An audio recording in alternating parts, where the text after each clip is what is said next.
One of my closest friends. I loved my friend. He knew the Bible. He loved people well. Until his theology started to hurt a lot of people. It actually resulted in him no longer serving with me in ministry. I've never been more hurt by him. He was one of my closest friends. He was one of the people that God used to lead me back to him. And so for him and I to have this kind of conflict, when I think about one of the hardest moments, this is one of the hardest moments. Maybe you can identify with that. He knew better. He dismissed help, which created such heartache and pain. So I moved on. I didn't work through it until about 10 years later, my past caught up to me. There's someone that was affected in that I was responsible for how it hurt them. And I was forced to confront people I hurt and people who hurt me. I mean, what a mess, you know? I think about the church. It's like, this is not what Jesus prayed for. And the beauty of this story is I learned the power of forgiveness. It was actually, all of this was coming to a head right during Lagaya's chemo treatment. I mean, like the worst time. And we just took time, me and some church leaders, to meet together with these relationships from my past to talk through it. Believing the power of the gospel, believing the power of forgiveness. And after a series of weeks and months, we were able to forgive and repair and reconcile. That family that was hurt came to my ordination. It was such a healing moment for me. And that was the first time they came back to our church since these events transpired. So I just share that with you just to help you kind of bring us into this. Maybe you have a story like me, someone you cared about who hurt you at the church, someone who is a mentor, someone who is a friend. It is a deep wound. And it's an opportunity for forgiveness. This is what I learned. No relationship is beyond repair because of what God can do to reconcile us in relationship to Jesus. Do you believe that? No relationship is beyond repair that God can reconcile as we focus on Christ and what He's done for us. This is so important to believe this. It changes the way that we approach conflict. And so how will you work through conflict to build stronger relationships at church? Because here's the thing, conflict's actually not bad. I think depending on your personality, your experience, it's just a part of life. I used to play football and I just think, man, you just expect impact in football. But for some reason, sometimes we don't expect that in life. But we're going to rub each other the wrong way sometimes. We're going to misunderstand each other.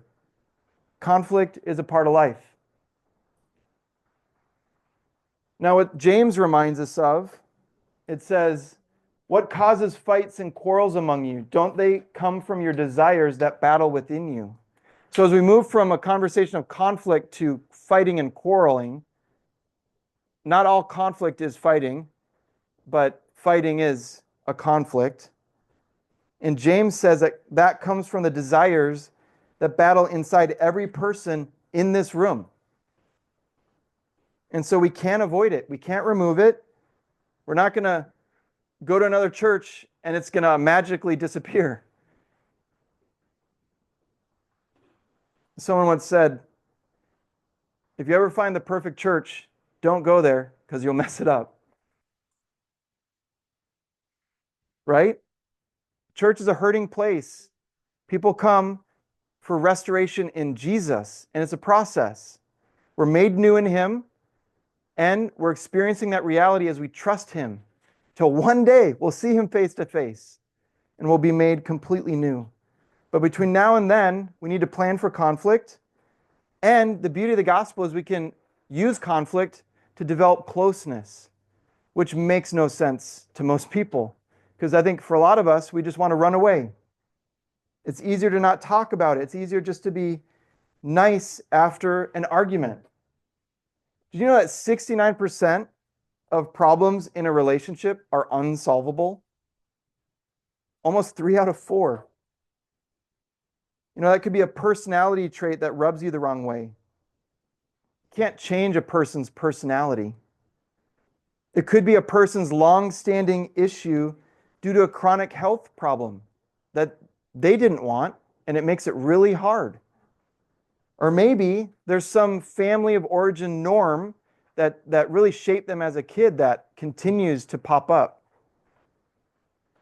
Here's the thing, we can develop an approach to work through conflict as God reveals to us in the Bible, which is so hard and yet so life-giving. It's possible because of Jesus. So that's what I want to talk about tonight. Talk about our approach to conflict by looking at the source of it, talking about forgiveness, some practical things that can help. Now, just as we have talk styles, we have different things that trigger conflict based on our personality. It's based on how God made us, and it helps us to understand just the different needs that people have due to the different personalities that we have. And so every person's going to experience conflict differently based on their personality. It just helps to see how our unmet needs can trigger conflict. The two things that typically are the source of conflict is misexpectations and value differences. And so we all value forgiveness in the gospel. Expectations can come from miscommunication, or you have a need that needs to be met, it's not met yet. And so it's just good to talk about this, just to go in openly, just to have a conversation, because some of us might be comfortable with conflict. Some of us might be so anxious right now because we just don't want to talk about it. And so wherever you're at, just listen to the different ways that people can experience conflict. So thinking about these different analyzer, stabilizer, controller, persuader. Analyzers, because remember, facts, data, need to get it right. So these things are hard for someone from this personality. Criticism at work, rapid change in terms of the work they need to do, making mistakes, and not meeting a standard. These can be really hard. Persuaders, it's about people, so the need is to be liked or to be included.